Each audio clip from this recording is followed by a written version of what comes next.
Good evening, everyone, and welcome to Aurora Online Classes. Today I am here with a poem, and the name of the poem is On Killing a Tree. This is a poem by Jeev Patel, a very famous Indian writer and playwright. Dear students, in this poem we shall study about the importance of trees. Trees are so important without which we cannot imagine our life. They play a very vital role for our survival. They provide us oxygen, and without oxygen we cannot imagine our life. So on killing a tree, actually the poet tells us that we should not kill a tree, we should not damage our environment, we should not damage and destroy our environment and ecology, our nature.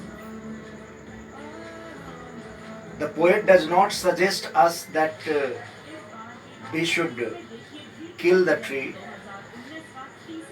The poem is on killing a tree. The poet is not in favor of killing a tree. The poet believes that trees are also having life like human beings. They also have life, and they also feel pain if they are cut or if they are chopped. Human beings feel pain if something good happens with them, they feel joy. If something bad happens with them, they feel sad. So is with the case of trees also. So let's start the poem by Jeev Patel. It takes much time to kill a tree, not a simple jab of the knife will do it. It has grown slowly, consuming the earth, rising out of it, feeding upon its crust, absorbing years of sunlight, air, water, and out of it, its leprous hide, a sprouting leaves. The poet tells us that killing a tree is just like killing a human being. And a tree, it takes a long time for a tree to grow. And a tree grows from the earth, it absorbs nutrition from the soil, and it absorbs sunlight, it absorbs water from the soil to grow. So it takes a long time for a tree to grow, and it is not easy to kill a tree, to finish a tree. Killing a tree is just like killing a human being.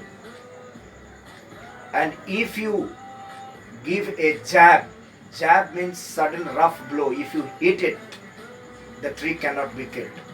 By giving a simple jab by a knife, no one can kill a tree. Because tree has taken years of sunlight, nutrition from the soil, water from the soil, and air to grow. And then what happens? Out of its leprous hide a sprouting leaves. Leprous hide means discolored bark. And a tree gets discolored.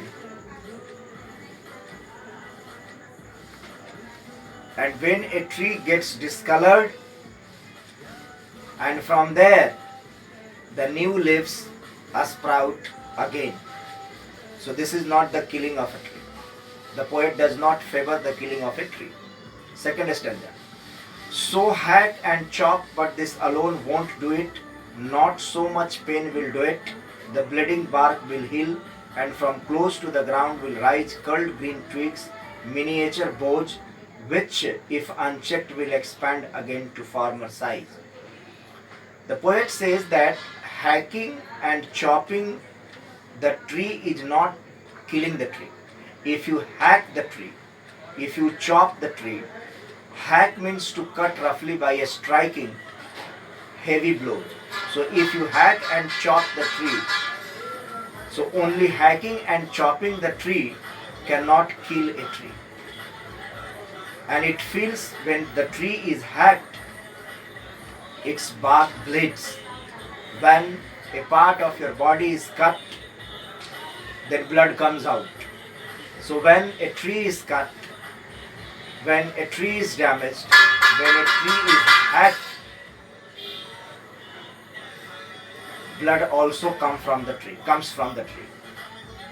There is a liquid material, there is a liquid substance that comes out of the tree when it is hopped, when it is hacked and chopped.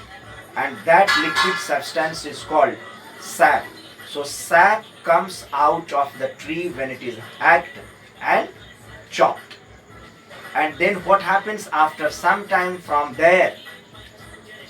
A small miniature, a small twigs, a small branches of the tree start coming out if it is not checked. Then it grows. The tree also feels pain and the cutout bark heals soon. And after the bark is healed, the curled green twigs rise from close to the ground. No, the root is to be pulled out. The poet tells us the root is to be pulled out.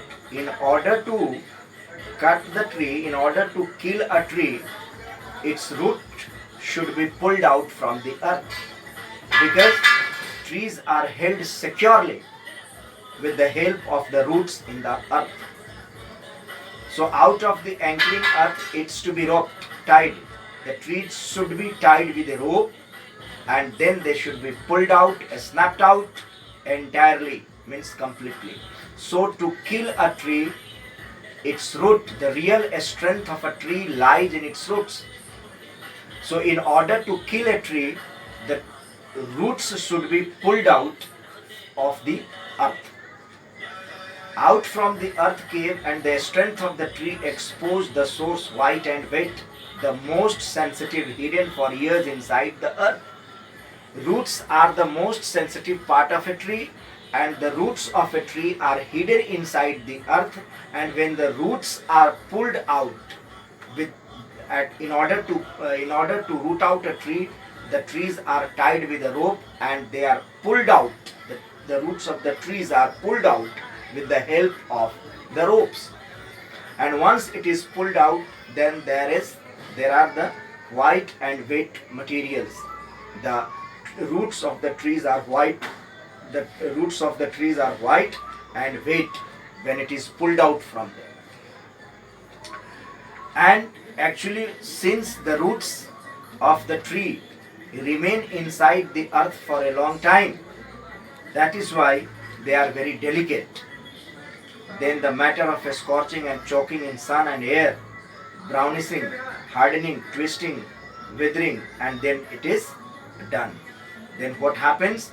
When the tree is pulled out, it dies, and then it soon turns brownish. It gets brown. The color changes and it becomes brown. Then it hardens and twists and withers. It gets dried and then dies. It scorches and it chokes in sun and air. Due to a scorching sun and air, it chokes, it gets brownish, then it withers, it gets withered, it gets dried, and then it dies. So then it is done, means then it is killed. I mean to say, the poet is not in favor of killing a tree, because the poet feels that trees are very important for our life, and the poet tells us that killing a tree is just like killing a human being, because the trees have also life like the human beings. So trees must be protected in order to save our environment. Trees must be planted, more and more trees should be planted in order to protect the environment, in order to protect nature, in order to protect our ecology. So the poet tells us that we should not kill a tree, we should not cut them out, we should protect them, we should save them. Because as I have said in the very beginning, that our life is not possible without plants and trees. It is our moral duty to protect the trees from getting damaged, and we should not cut them, because humans have become so selfish, they have become so greedy that for their benefits they cut the trees. So it must be prohibited, and people should follow the rules, they should follow the law, they should abide by the law in order to protect the trees. Even the government has also made many plans, executed so many rules for the protection of the environment. So here, this is the end of the poem on killing a tree. Dear students, I have taught this lesson on killing a tree, and this lesson is over. This is by Jeev Patel. Thank you very much. That's all for today.